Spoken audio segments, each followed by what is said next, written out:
Көз адамның 12 мүшесінің ең нәзік бөлігі, адам жанының айнасы. Жанары солғын тартып, одан қиындық көріп жүргендер өкінішке орай баршылық. Бұл күні әлемде әрбір үшінші адам көз ауруынан зардап шегеді. Ал елімізде жыл сайын 1 миллионға жуық жан офтальмологтардың көмегіне жүгінеді. Қазақстанда көз ауруының ең жиі кездесетіндері глаукома мен катаракта. Екеуіне де адамдар туа және жүре шалдығуы мүмкін. Катаракта көз бұршағы мөлдірлігінің бұзылуы. Аталған дерт кезінде сәуленің көз бұршағына өтуі қиындап, көру қабілеті кемейді.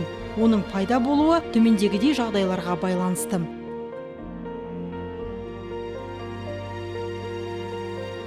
Катаракт деген ол көп нәрседен пайда болады. Туа пайда болады.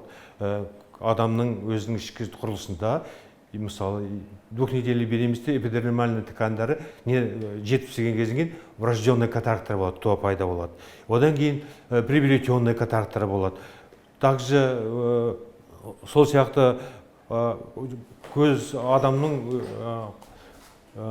көздің қабілетіне қалай возрастына айдайды. Көздің возрастқа байланысты болады. Өтінішке қарай қазір катарактылар өте бұрын айтатын біз 60-70 деп кезінде возрастная катаракт деп. Қазір кезде 30-40 жастағы адамдарда да пайда болады. Катарактаның жасаруы экологияның бұзылуы, қант диабеті, түрлі созылмалы аурулармен байланысты. Дәрігерлердің айтуынша, аймағымызда аталған дерт Екібастұз қаласының тұрғындары арасында жиі кездесетін көрінеді. 63 жастағы Жазен Жакен қызы да Екібастұз қаласының тұрғыны. У нее изначально, получается, с самого детства очень плохое зрение. Анамның көзі кішкентай кезінен нашар көреді. 5 жасынан бастап көзіндегі проблемалар басталған көрінеді. Кейінгі жылдары мүлдем нашар көріп, өміріне кедергі келтірді. Тексерістен өткен кезде дәрігерлер операция жасау керек деді. Делать операцию на глаза, там у нее какая-то черная катаракта. Науқастың оң жақ көзіне білікті дәрігер Қасымхан Абылайханұлы осыдан 2 күн бұрын ғана операция жасаған. Диагнозы асқынып кеткен катаракта. Оның үстіне жоғары дәрежедегі алыстан көрмеушілігі бар. Ота үстінде түрлі қиындықтар туындауы мүмкін. Сондықтан мұндай күрделі науқастар Нұр-Сұлтан қаласына жіберілетін. Алайда отбасымен ақылдаса келе, кейуана жанарын жоғары санатты офтальмолог Қасымхан Абылайханұлының қолына сеніп тапсырады. Нәтижесі күткенімнен де асып түсті дейді дәрігер Дән риза қария. Мына көзім вообще көрмей кеткен. А қазір вообще прям ярко, красиво все кругом. Мне аж жить захотелось. И доверились в руки золотые Касымхану Абылайхановичу. Анамыздың көзін Қасымхан Абылайханұлының алтын қолына сеніп тапсырғанымызға өте қуаныштымыз. Оған деген алғысымыз шексіз. Анамыз да біз де өте бақыттымыз. Мыңдаған адамға жарық дүниені көру қабілетін қайтарған 20 жылдық тәжірибесі бар дәрігердің айтуынша операция емнің жартысы ғана. Қалғаны отадан кейінгі нұсқаулықтарды дұрыс орындап күтінуде. Вот два вида капель, которые необходимо капать. Первая капля комбинированная, по одной капле 4 раза в день в правый глаз. Утром, в обед, после обеда и вечером. Вот вторые капли, браксинат, по одной капле 1 раз в день. Капать надо сегодняшнего дня.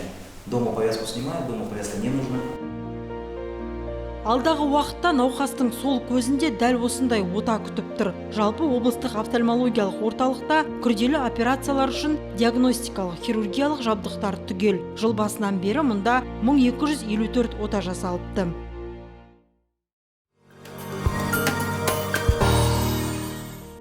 Көз ауруының жиі кездесетін екінші түрі глаукома. Ол көздегі қысымның салдарынан пайда болып, тез дамып, су қараңғылыққа әкеледі. Көзден сулы ылғалдың шығуының бұзылуымен, көзішілік қысымның жоғарылауымен, көру жүйкесінің атрофиясымен және көру қызметінің үдемелі төмендеуімен жүретін аурулар тобы. Аталған дерт туа пайда болған біріншілік және екіншілік глаукома деп ажыратылады. Оны болдырмаудың басты жолы ең болмады жылына 1 рет тексерістен өтіп, көз қысымын өлшетіп тұру дейді мамандар.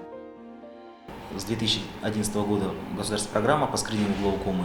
Все лица старше 40 лет в поликлиниках по месту жительства на уровне фельдшерско-акушерских пунктов, врачебных амбулаторий проходит измерение глазного давления. 2011 жылдан бастап глаукома скринингі бойынша мемлекеттік бағдарлама қабылданды. 40 жастан асқан барлық адамдар тұрғылықты жері бойынша емханаларда, фельдшерлік пункттерде көз қысымын өлшей алады. Глаукомадан күдіктенген немесе анықталған жағдайда пациент мамандандырылған мекемеге жіберіледі. Оның алғашқы белгілері кенеттен ауырсыну пайда болып, көру аумағы тарылып, бұлдырайды және жарық көзінің маңында түрлі түсті шеңберлер көрінеді, басыңыз ауырады. Осы айтылған белгілердің қандай да бірі пайда болса, бірден маманға жүгіну керек. Предписание всех правил. То есть должен быть правильный комплайнс. Ең қиыны глаукоманың алдын алу мүмкін емес, бірақ ерте анықтау арқылы бақылауға алуға болады. Аталған дерттің даму қаупі төмендегідей жағдайда артатын көрінеді.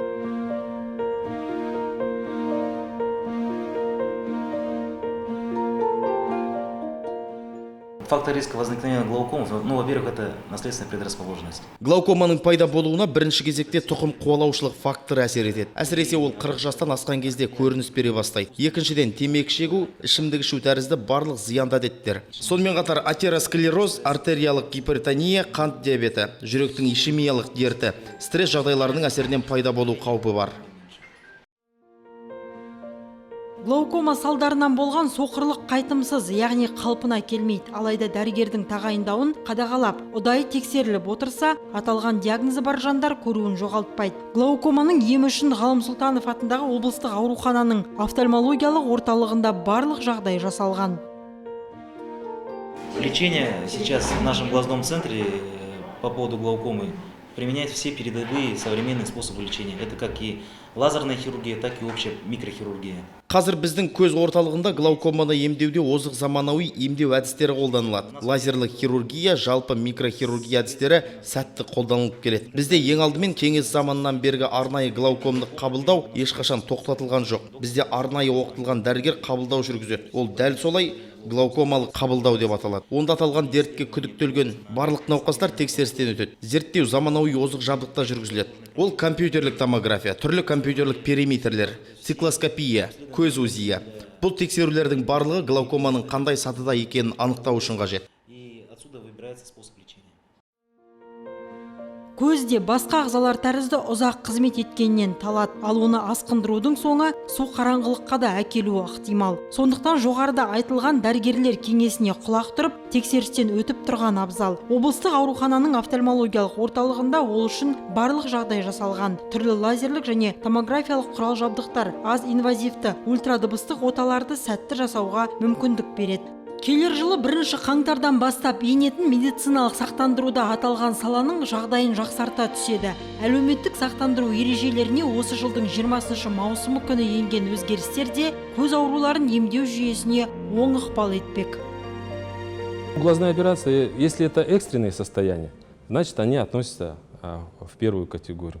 Көз операциялары, егер бұл шұғыл жағдайда болса, олар бірінші санатқа жатады. Медициналық, санитариялық алғашқы көмек, консультациялық, диагностикалық көмекте осы қатарда. Ал катаракта бойынша жоспарлы операциялар болса, онда олар сақтандыру пакетіне жатады. Катаракта көбінесе егде жастағы адамдарда кездеседі, ал олар зейнеткерлер. Тиісінше ол жеңілдік қарастырылған 15 санаттағыларға кіретін болғандықтан, ол үшін отаны мемлекет төлейді. Демек, тегін медициналық көмектің кепілдік берілген көлемінің шеңберінде еш ақысыз өтеді. Облыстық офтальмологиялық орталықта сондай-ақ тәулік бойы жедел қабылдау бөлімі де тоқтаусыз жұмыс істейді. Жаңа сақтандыру жүйесі бойынша мұндағы тегін ем сол қалпы қала бермек.